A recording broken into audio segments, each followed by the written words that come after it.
กราบพระพุทธวิสุทธิเลิศประเสริฐล้ำกราบพระธรรมคำสอนบวรไพศาลกราบพระสงฆ์สืบทอดตลอดกาลกราบสถานที่ศักดิ์สิทธิ์พิชิตชัยครับลำดับต่อไปนะครับขอเรียนเชิญคุณสุชาดาเรือเดลนะครับได้จุดธูปเทียนที่กระบะชุด5นะครับที่ตู้พระธรรม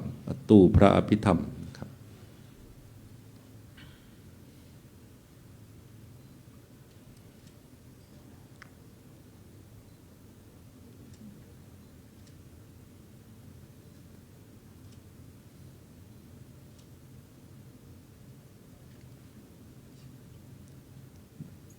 ครับจากนั้นเรียนเชิญคุณธนกฤษศรีสุวรรณนะครับจุดธูปเทียนเครื่องทองน้อยนะครับเบื้องหน้าพระบรมฉายาลักษณ์นะครับครับชุดล่างนะครับ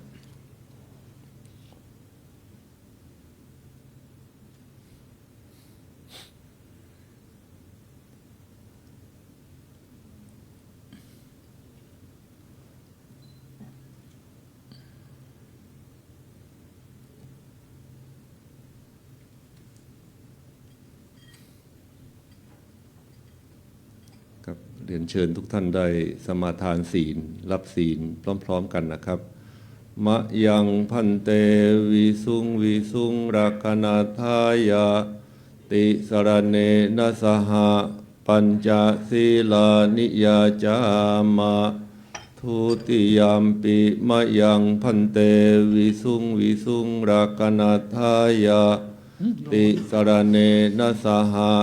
ปัญจศีลานิยาจามะตติยามปิมะยังพันเตวิสุงวิสุงรักนาทายาติสรเนนะสหะปัญจศีลานิยาจามะนะโมตัสสะภะคะวะโตอะระหะโตสัมมาสัมพุทธัสสะนะโมตัสสะภะคะวะโตอะระหะโตสัมมาสัมพุทธัสสะนะโมตัสสะภะคะวะโตอะระหะโตสัมมาสัมพุทธัสสะ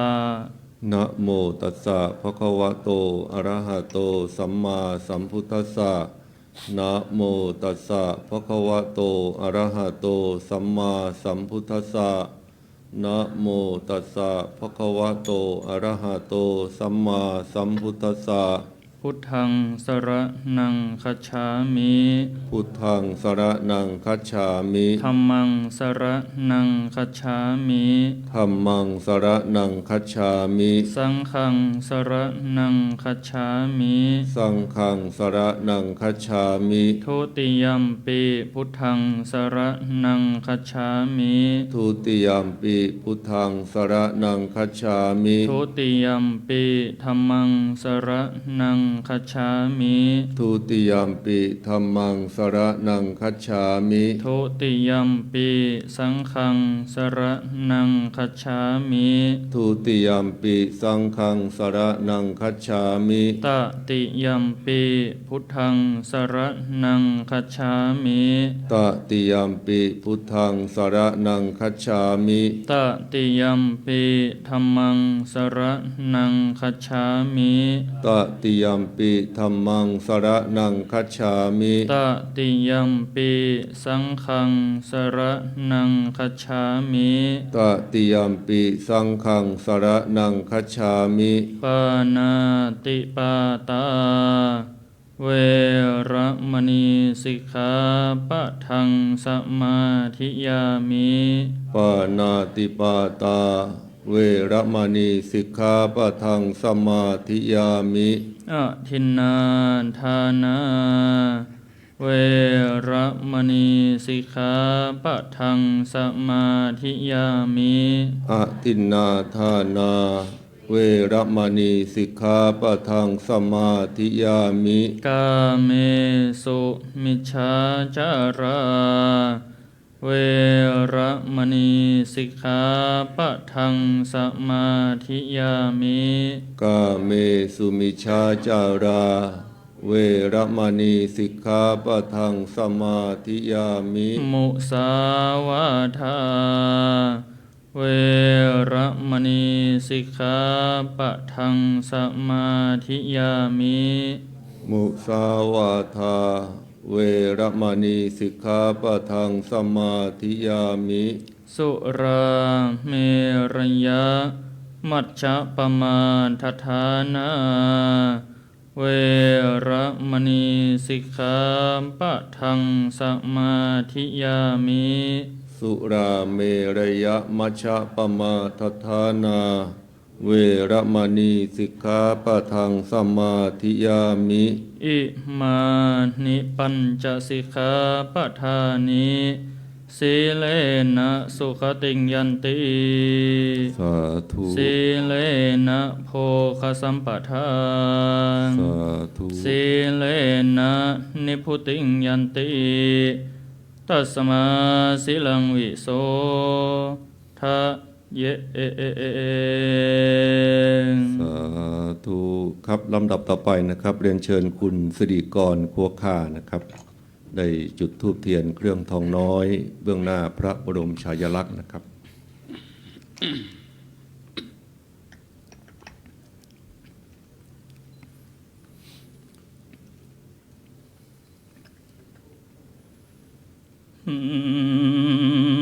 นะ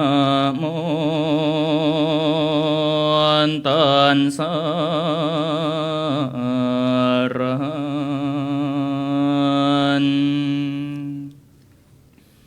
โต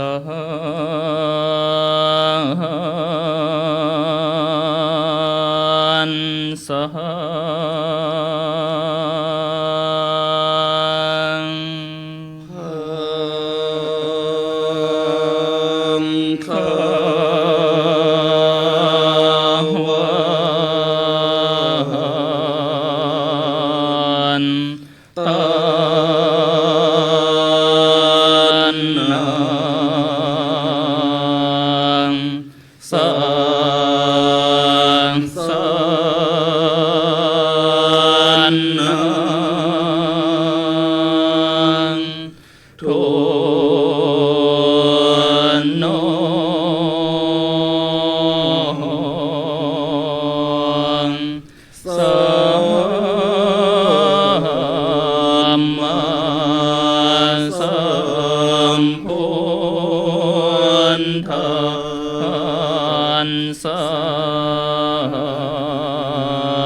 พุทธมั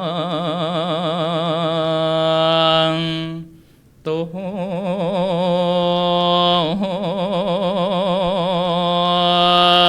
ลังสันธรรมังขานนหังตั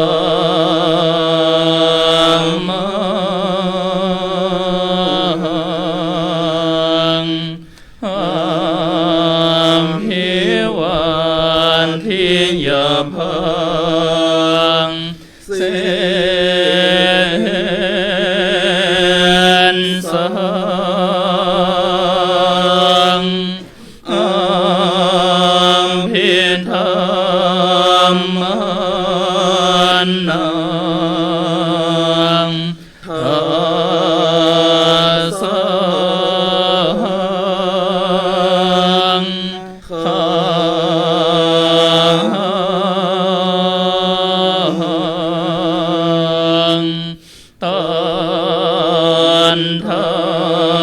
หุ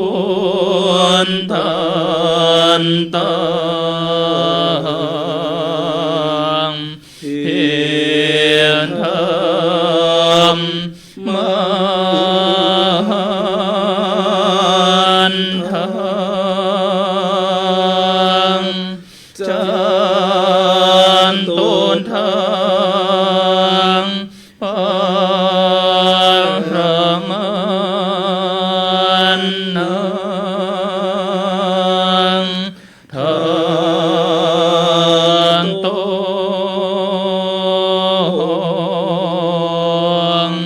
เจนตังเจนตังสิกั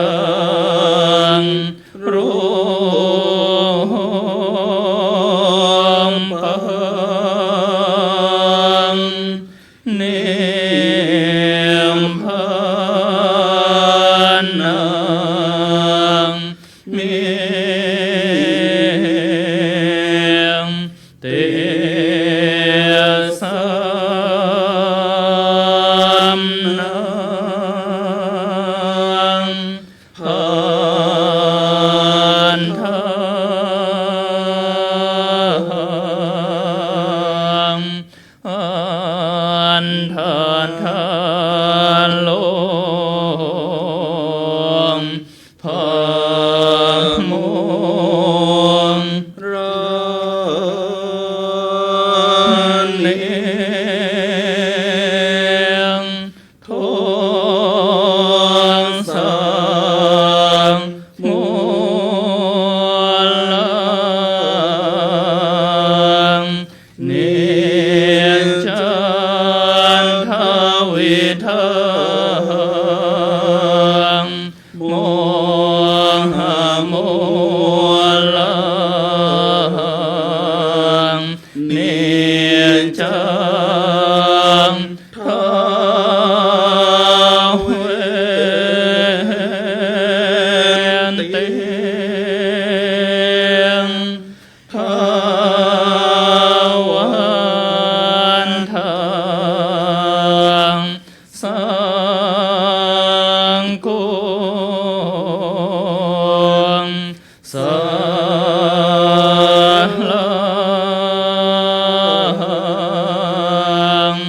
เส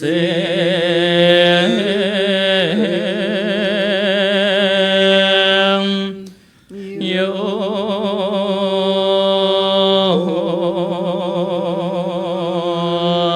ปันธโมปริญเชงโท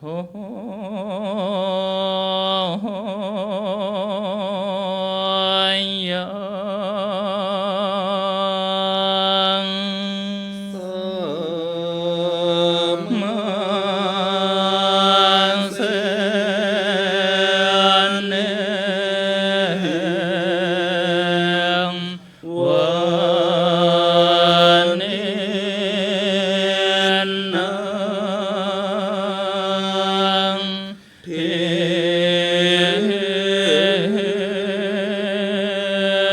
งโต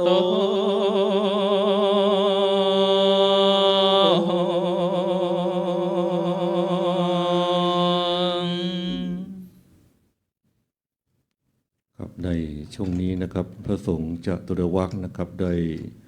สวดพระพิธรรมมัตตสังฆะนะครับจบเป็นที่เรียบร้อยนะครับในจบแรกนะครับก็เหลืออีกหนึ่งจบครับดังที่ทุกท่านทราบนะครับว่าในยามนี้นะครับเราคนไทยนะครับได้สูญเสียบุคคลอันเป็นที่รักยิ่งนะครับของพวกเราไป ดังนั้นในช่วงนี้นะครับเหล่าประสงค์นิกรเนี่ยต่างก็แสดงออกถึงความกตัญญูกตเวที โดยการรู้จักคุณของแผ่นดินถิ่นเกิด รู้จักเทิดพระมหากรุณาธิคุณ รู้จักคุณของบิดามารดา และรู้ซึ้งถึงคำว่ากตเวทีกับในยามนี้พระสงฆ์นิกรชาวไทย ผู้มีหัวใจกตัญญูกตเวทีต่อสถาบันพระมหากษัตริย์ต่างลำลึกนึกถึงพระองค์นึกถึงพระมหากรุณาธิคุณของพระองค์นะครับที่มีต่อพระสงฆ์นิกรชาวไทยของพระองค์นึกถึงความดีที่พระองค์ได้ทรงกระทำมาตั้งแต่ต้นนึกถึงพระราชธรรมนะครับที่พระองค์ได้บำเพ็ญมาไม่ได้ขาดตกบกพร่องนึกถึงความร่มเย็นเป็นไทยนะครับที่พระองค์ทรงประทานให้แก่พวกเรากับท่านอาจารย์พลตรีนเรศจิตลักษณ์นะครับท่านได้กล่าวเป็นบทร้อยแก้วไว้ว่าอิมินากตะปุญเยนะด้วยอานุภาพแห่งมหากุศลบุญญาราศีทักษิณานุปทานกิจที่คณะสงฆ์ทุกทิศในสังคมณฑลและพระสงฆ์นิกรทุกหมู่เหล่าได้ร่วมใจกันกระทำบำเพ็ญเป็นพลังแห่งความจงรักภักดีด้วยสำนึกในพระมหากรุณาธิคุณเป็นล้นพ้นอันหาที่สุดมิได้ขอพระราชทานอุทิศถวายเป็นพระราชกุศลแด่สมเด็จพระนางเจ้าสิริกิติ์พระบรมราชินีนาถพระบรมราชชนนีพันปีหลวง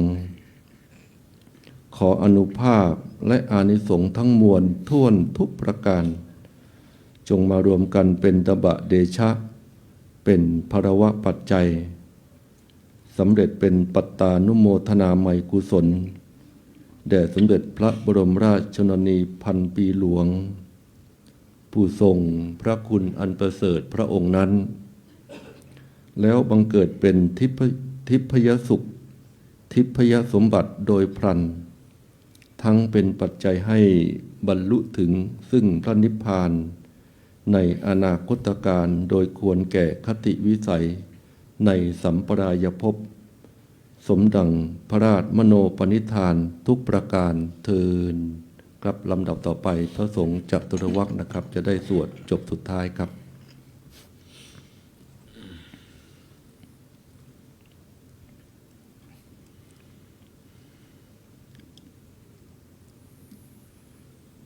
สัมปยุตตา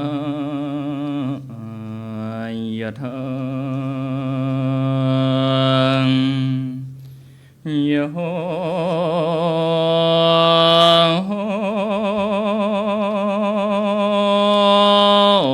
ัง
ลำพัง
ทา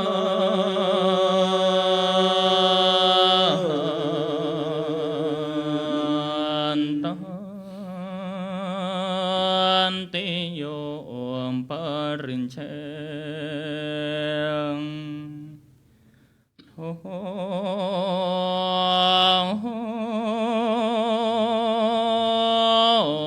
ยั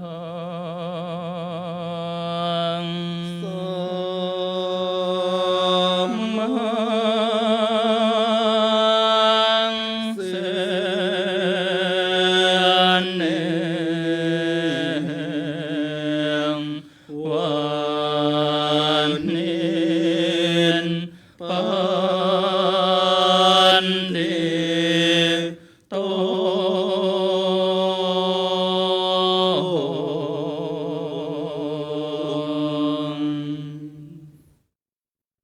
ครับบัดนี้พระสงฆ์จะตุรวักนะครับได้สวดพระพิธรรมมัตตสังฆะนะครับจบเป็นที่เรียบร้อยในช่วงนี้นะครับศาสนาพิธีกรจะได้ลาดผ้าขาวรองโยงแล้วก็ลาดภูษาโยงนะครับเพื่อทอดผ้าไตรบังสุกุลนะครับเพื่อให้พระสงฆ์จะตุรวักนะครับได้สดับพระกรครับตั้งแต่ต้นมาจนถึงทุกวันนี้นะครับในทุกๆวันนะครับคณะสงฆ์วัดยานนาวาอุบาสกอุบาสิกานะครับต่างลำลึกสำนึกในพระมหากรุณาธิคุณเป็นล้นพ้นเพราะว่าตลอดพระชนชีพนะครับของสมเด็จพระนางเจ้าสิริกิติ์พระบรมราชินีนาถพระบรมราชชนนีพันปีหลวงพระองค์นั้นทรงงานประสานธรรมความเป็นหนึ่งพระองค์ทรงงานเข้าถึงซึ่งทุกที่พระองค์ทรงงานทรงเข้าใจในปัตตภีพระองค์ทรงงานตลอดปีที่พัฒนาพระองค์ทรงงานทรงห่วงใยไทยทั้งชาติพระองค์ทรงงานเพื่อราชศาสนาพระองค์ทรงงานพระชนชีพเสมอมาทั่วดินฟ้าสักการะเทิดพระองค์ครับลำดับต่อไปนะครับขออนุญาตเรียนเชิญ4ท่านนะครับได้ทอดผ้าไตรบังสกุลนะครับท่านที่1นะครับขอเชิญคุณจัญญาชมแย้ม2ขอเรียนเชิญคุณกันนิกาโกเมน3เรียนเชิญคุณอรไทยคำภักดีคุณธนวัฒน์จันอาหารคุณธนกฤษศรีสุวรรณนะครับเรียนเชิญนะครับทั้ง1 2 5ท่านนะครับเชิญนะครับ2ท่านท่านธนวัฒน์ธนกฤษนะครับประคองผ้าไตรด้วยกันนะครับครับเชิญรับผ้าไตรท่านละ1ไตรนะครับยืนพร้อมกันก่อนนะครับเมื่อพร้อมเพรียงก็ทอดถวายครับเรียนเชิญครับ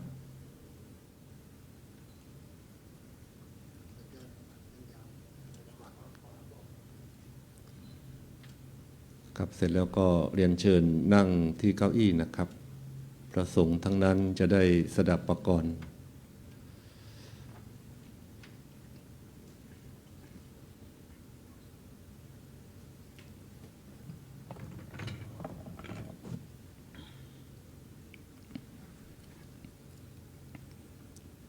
อนิจจวัตสังขาราอุปันทวยธรรมิโนอุปาชิตวานิรุนชันติเตสังอุปสมโมสุโข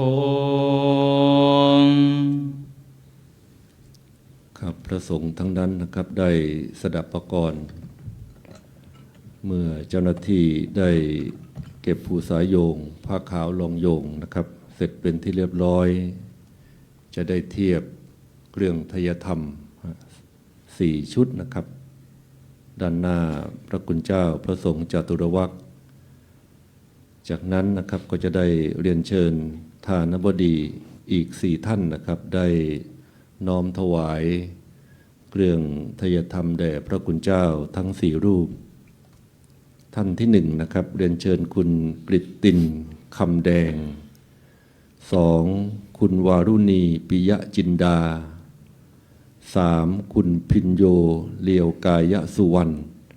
และ 4. คุณจิราวัฒน์จิระวรรณสถิตนะครับทั้ง4ท่านนะครับเรียนเชิญนะครับ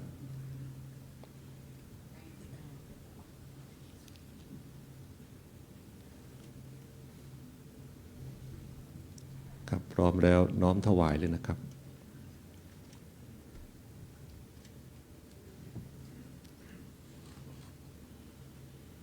ครับจากนั้น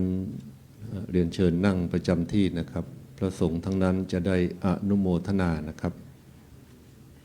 กรวดน้ำเพื่อน้อมอุทิศถวายเป็นพระราชกุศล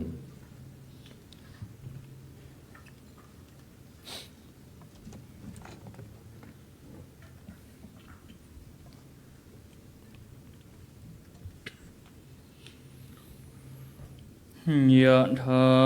วาริวหาปุราปริปุเรนติสาคารังเอวะเมวะอิโตทินังเปตานังอุปกปติอิชิตังปัฏฐิตังตุมหังคิปะเมวะสมิจฉตุสัพเพปุเรนตุสังกปังจันโทปนรโสยะถามณิโชติระโสยะถาสุขิติโยวิวันชันตุสัพพะโรโควินาศตุมาเตภวันตรายโยสุขินเทียงขายุโกมภวสัมพิติโยวิวันชันตุสัมภโรโควินาศตุมาเตภวันวันตรายโยสุขิเทียงขายุโกมภวสัมพิติโยวิวันชันตุสัมภโรโควินาศตุมาเตภวันวันตรายโยเทียงขายุโกมภวะอภิวันทนาเสียเลสเนนจังวุนทางยิโนจันตารวนธรรมวันทันติอายุวันโนสุขังภาลังอัฏฐานสิเม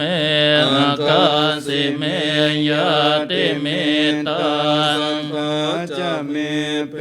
ตา ทานังทางขีนังทานชามปุมเพงกตมนุสรังนาหิรุณวาโสโกวายาวันยามปรินเทวนานาตังเป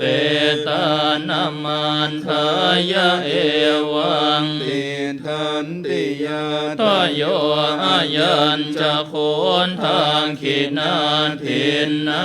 สังฆามหิสุปฏินทิตังทิคารันตังหิตายาสันทานนาโสอุปังกัมปติโสยติธรรมโมจายังสิโตเป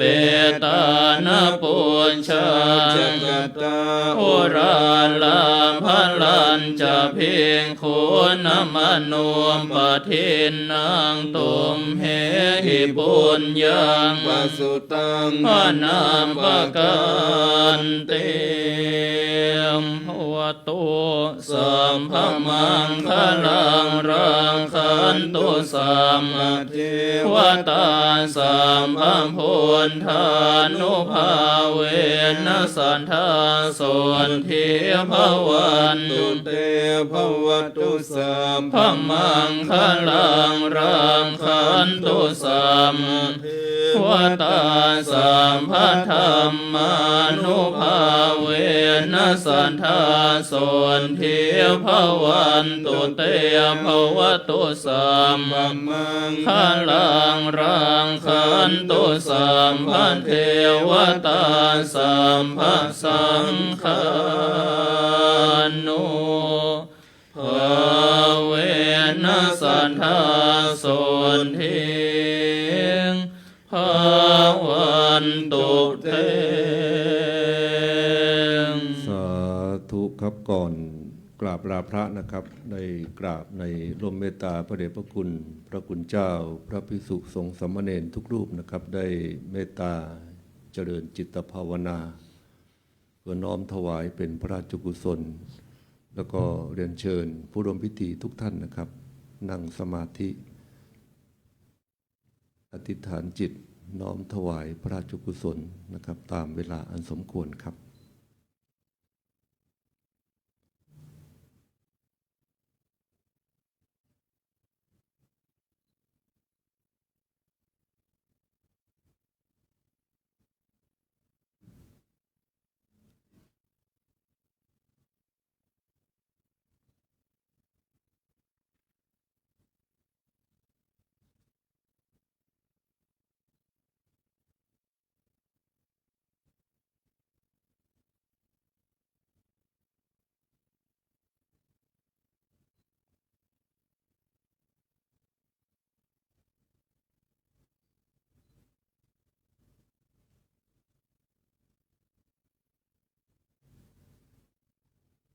กับการเจริญจิตภาวนามหากุศลอบรมตนอยู่ในธรรมบำเพ็ญไว้การเจริญจิตภาวนาผลยิ่งใหญ่น้อมอุทิศถวายเป็นพระราชกุศลสมเด็จพระนางเจ้าสิริกิติ์พระบรมราชินีนาถพระบรมราชชนนีพันปีหลวงเสด็จสู่สวรรคาลัยทิพย์สถานวิมานเทินครับพิธีในการบำเพ็ญกุศลในวันนี้นะครับก็เสร็จลงเพียงเท่านี้นะครับลำดับต่อไปนะครับก็เรียนเชิญเจ้าภาพนะครับได้กราบลาพระรัตนตรัยและกราบถวายบังคมเบื้องหน้าพระบรมฉายาลักษณ์นะครับเรียนเชิญคุณสุชาดาเรอเดลนะครับเป็นผู้แทนของพวกเราทุกคนนะครับ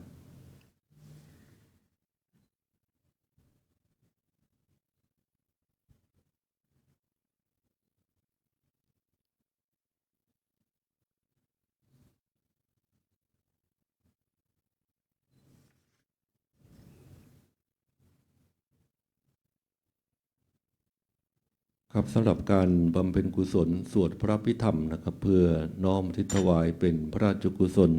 แด่สมเด็จพระนางเจ้าสิริกิติ์พระบรมราชินีนาถพระบรมราชชนนีพันปีหลวงนะครับวันนี้วันที่8พฤศจิกายน2568ก็สำเร็จลุล่วงซึ่งเจ้าภาพนะครับ